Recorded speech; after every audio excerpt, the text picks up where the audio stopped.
synonyms of incredible. I think we've covered our bases in terms of its use tonight.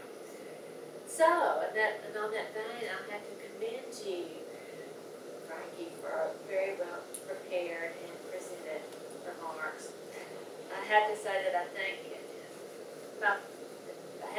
that you and Martha Stewart have something in common now. You may not know that. But today she decided to apply on the internet to a dating service at 71. So all of us know it's never too late to attempt to meet somebody via the internet. I wish I had time to tell this other funny story regarding the internet, but that diverts from my main purpose tonight, which is to talk about Frankie's remarks. I think what I like that you were very poised and calm in your delivery. I think you're a great organization. I think the content included humor, which is always a favorable thing to have in your speech.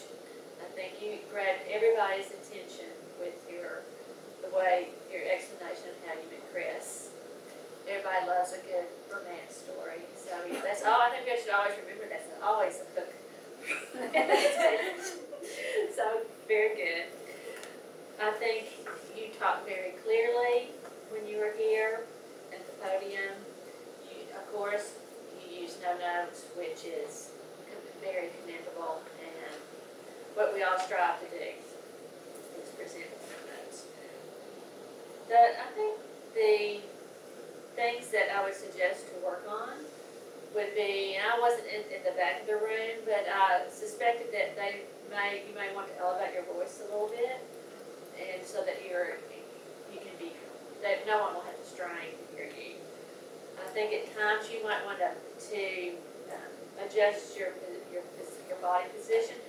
I have different feelings on whether you need to move around.